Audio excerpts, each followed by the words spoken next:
So these were the scenes at Silverstone earlier today. Get in there, Lewis! You the man! As Lewis Hamilton won. Oh, mate, I have been waiting for this. Oh. Jeez. Thank you so much, guys. It means a lot. It means a lot to get this one. A big thank you to all the fans here. Love you guys.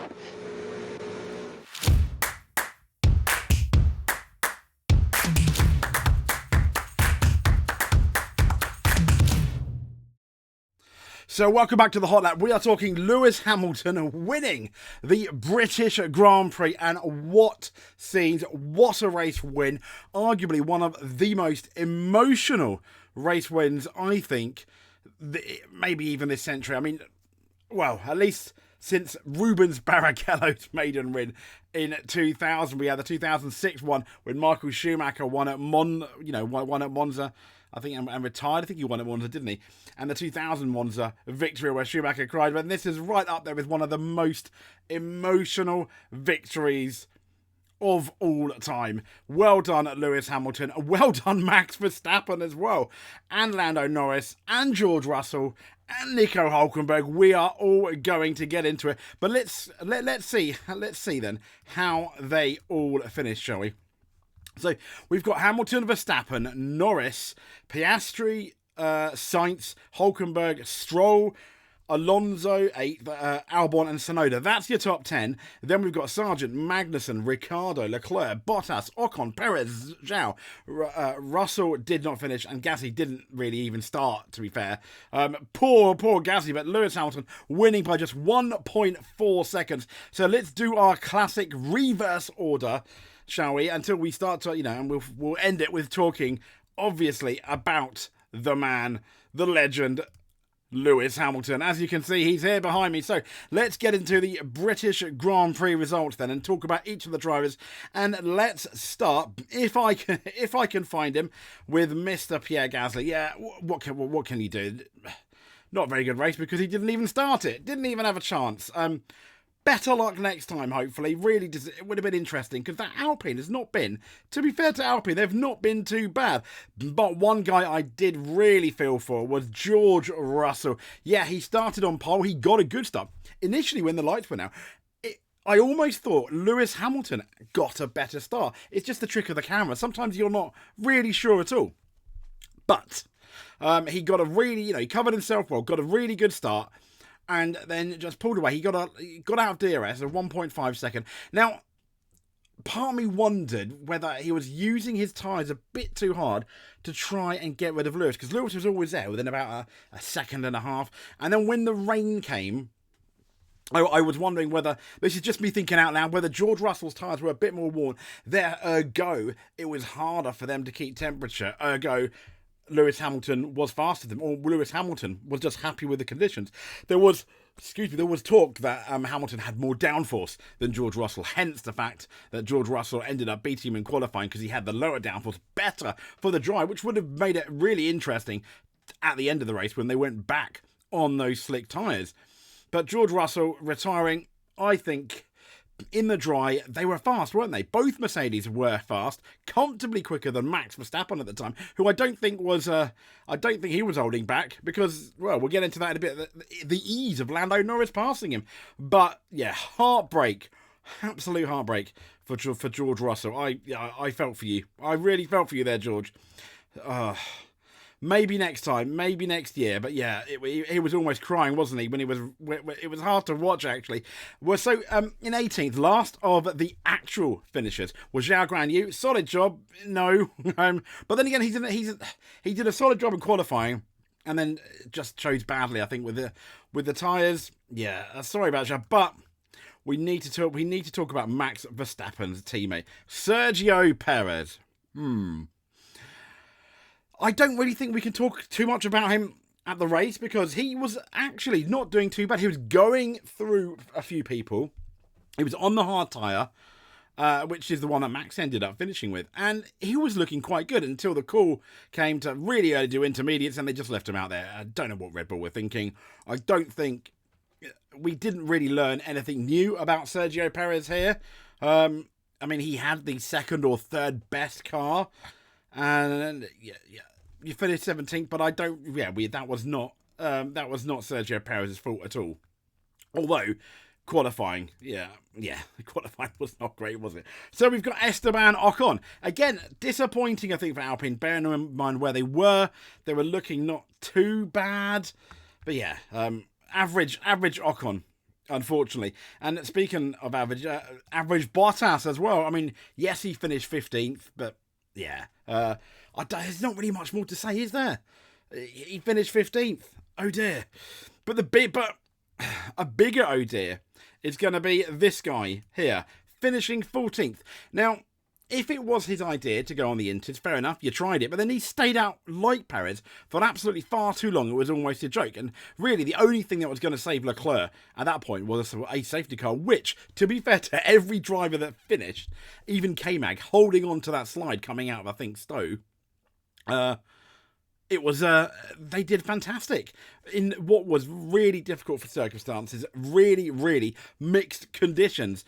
But Leclerc, yeah, I mean, you have to wonder how many ladders this guy's walked under since his victory at the Monaco Grand Prix. He's been looking quite ordinary, even compared to Carlos Sainz. Oh, Charles.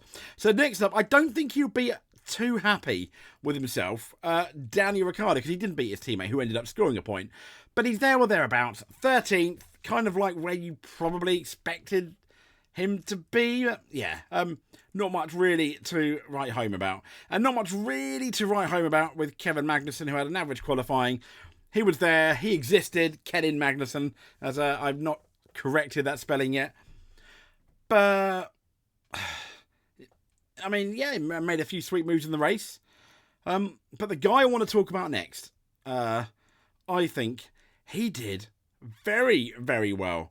And it is none other than Alexander Albon's teammate, Logan Sargent. One place out of the points. It just needed a locked wheel and off into the gravel trap or something. One place, but he didn't quite do it. I wanted him to do it. For Williams at their home race, a double point finish would have been absolutely amazing. Logan Sargent, but he finished, I think, 9 seconds behind Tsunoda, and who was holding off Magnussen by about a second and a half come the end of the race, come the checkered flag. But fair play to you, Logan Sargent, full bananas, for absolutely having, I think, your overall best weekend so far in Formula One. Yes, I know you scored points in America, but this, I think, was your legit best. This is the best you have ever looked. Long may it continue. Rumours are he's going to be gone.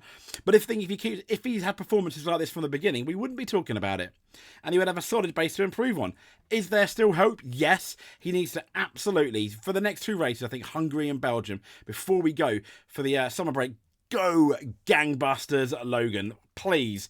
So the first of the point scorers, Daniel Ricciardo's teammate, Yuki Tsunoda, solid 10th, 1 point, really important points. Every point is so important for the teams on the fringes, you know, of that, behind basically the big leagues, behind your Astons, behind obviously your Mercedes, your Ferraris, your Red Bulls, your McLarens, and he got that. He did his job. Well done, Yuki Tsunoda, in once again difficult conditions where you wouldn't have been surprised if, for example, a Yuki Tsunoda, even like a Logan Sargent, a Stroll, ended up swapping ends and going out the race. But points again, Alex Albon, well done.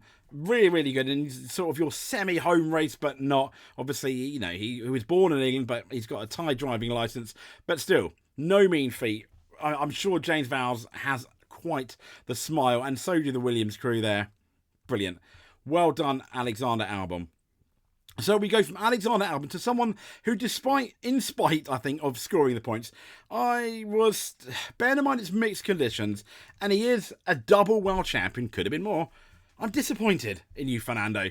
You finished, let me see, he finished, a good, for about a good 7 seconds, give or take, behind your teammate Lance Stroll in mixed conditions. We know Stroll's good in the wet, but yeah. Good points for Aston Martin, finishing 8th. Not really good. I don't think it's really good enough, but credit where credit is due. Lance Stroll, you didn't put a foot wrong this weekend. Come qualifying, you out-qualified your teammate. You out-raced your two-time champion teammate. I still think... no, I'll just be nice. Well done, Lance Stroll. You did a very good job when it would have been so easy to spin off. So, well done. Oh, that was really hard. Okay, so next up we've got Nico Hulkenberg. I mean, Hulkenberg. So if you want to give Lewis the man of the race, which I will, he was absolutely fantastic. You got to give this guy the underdog of the race. You know, he kind of went under the radar, and then when you look to the results, just like you did in qualifying, you're like, whoa, this guy's what's he doing in 6th? Well done, Nico Hulkenberg. He outdrove the car. He put his car where, let's be honest, I don't think it should have been. The caveat to that, though, is when it comes to wet conditions and mixed conditions, I do think that car in the hands of Hulkenberg and sometimes Magnus is good in the wet. You know, not necessarily in the dry, but he qualified. He qualified really well. Absolutely deserved to be there. Well done, Nico Hulkenberg. So we are now getting into the top 5, and the man that scored the fastest lap, and ultimately pitted, is Leclerc's teammate Carlos Sainz. Yeah, I think that's about as good as he could have done in 5th.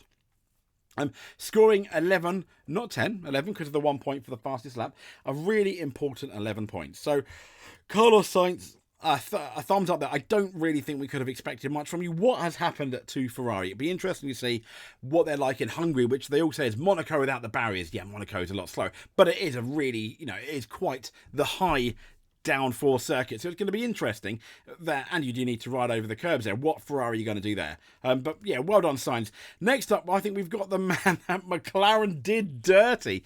This we could have had an Australian winner for the Grand Prix in the guise of Oscar Piastri, but we didn't. Why? Because when they all had to come in for inters, McLaren decided not to double stack because that would cost more time. No, it didn't. Everyone knew it wouldn't. The frustrating thing for McLaren, I think, and any team that does this, Ferrari being one, that as a fan, we don't have all that data that McLaren do. We don't have all that data that McLaren do.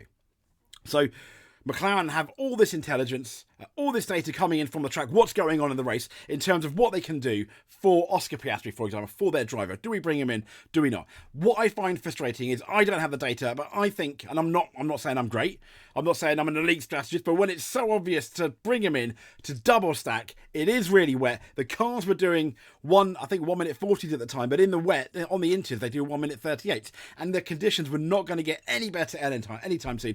Why didn't you bring in Oscar Piastri? McLaren, shame, shame, shame, shame, shame. Lando Norris, also, yeah. Oh, Lando. It wasn't quite a Russia 2021, but he should have come in the same lap as Hamilton. Fair enough, he didn't. Okay. You didn't. You carried on. And you probably would have come out neck and neck with Lewis Hamilton had you not skidded a tiny bit in your pit stop, which cost you 2 seconds, which is about how much you were behind Lewis Hamilton when you came out. I imagine, though, Lewis Hamilton on the warmer tyres may have had a really good chance of getting past Lando Norris anyway. But for me, it was not only the mistake at the pit stop, it was Lando's choice to have the soft tyre on. Where I now compare it to Russia 2021, the team knew that the mediums were better. They said that to Oscar Piastri. Why didn't they put the mediums on Lando? They even suggested that to fight Verstappen or Hamilton. I guess at the time he thought, soft for soft, I'm going to go after Hamilton. I thought the McLaren was maybe a bit faster towards the end of the race than Hamilton. It kind of was in part. He was slowly catching, but then his tyres started to give way, and that's when Max Verstappen got him. And speaking of the 3 probably soon to be 4-time world champion, well done, Max Verstappen. Now, he himself said it looked like it was going to be a race where he was going to finish 5th or 6th. Not particularly good, but he didn't. And that shows you how good this guy is. On the hard tyre, which initially wasn't the best tyre, but given the fact that the track was green after the rain. Now, when we say it's green, the rain washes away all of the tarmacs. So green kind of like mean new, new tarmac, as in like it hasn't been raced on because there's no rubber on there. It is a lot more abrasive, which is why I think the softs started going off, in particular Lando Norris trying to chase Lewis Hamilton down. And why the hard tyres, after a few laps, once they got warmed up, really came into themselves because it was easier to look after them. And obviously the Red Bull worked really well with the hards because they weren't looking good for the rest of the race. Red Bull, he was really looking like he was going to finish 5th or 6th. It would have been really interesting had George actually finished the race what that would have done. But well done, Max Verstappen. I think that's the absolute. A few more laps, he probably would have got Hamilton. Ergo, he didn't have a few more laps, but that's not to take away from what was a solid result from Max. It was looking 5th or 6th. It ended up in 2nd. So even on a bad day, he finishes 2nd. So yeah, as I said, credit where credit's due. But if you ever needed reminding of why Hamilton is so good this race, was it? Why Hamilton cares so much? You saw his emotions. I mean, at the beginning of this video, but if you watch the race, or you can watch on YouTube, you saw the emotion, the raw emotion in Lewis Hamilton when he won. It really meant something to him, and I think this will fill him with masses of confidence, potentially going into the next couple of races. I guess George Russell potentially look out, but we all know how good George is as well. But Lewis Hamilton, so you started 2nd, you kept 2nd, you lost. You went down to 3rd, but Lando Norris ended up. You passed George Russell, I think, by looking after the tyres and having arguably a more confidence in your car. That could have been the setup. And then once you passed George Russell, when it started to rain a bit harder, it was very much the Lando and Piastri show, who both passed you in near succession. And he was quite sensible there. He just remained calm. He carried on. He made the right call on the soft tyres at the time, because what you want to do, yes, the hard tyres ultimately in hindsight were the right call, but when the track is damp, the hard tyres are going to take a lot longer to warm up, and there's it's a lot more risky for you to slide off, with the soft tyres are going to be much quicker to warm up. But then because of the green track, they're going to wear a bit more as well. But it was the gamble, it was the right gamble. He did it, and absolutely well done to Lewis Hamilton. I mean, it was what can I say? He was absolutely amazing. There weren't any mega passes there were a few really solid battles, let's say, but no mega passes. So I just wanted to say, I mean, this is absolutely, and there's George. Look, George Russell. That was absolutely, I mean, that's absolutely pure emotion there.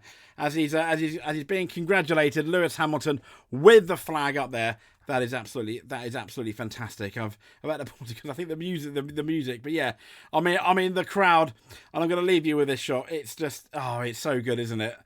Lewis Hamilton, a winner once. I mean, Lewis Hamilton, a winner once again. But it was this moment here that also brought a tear to my eye. Wow. I mean, wow. Just wow. Yeah. How wholesome is that? So, there we go. This has been the British Grand Prix review. If you like and subscribe, that would be absolutely amazing. If you do one of them, in our eyes, you are a F1 World Champion. If you do both, in our eyes, you are a multiple F1 World Champion. We, no doubt, will speak to you soon. We're going to do, if you haven't seen it already, the fallout of the race, all the news coming out of the race, and then another 2 weeks, we've got another one. Yep, can't wait. Hungry. But before that, I'm sure there'll be plenty of news. Thank you very much.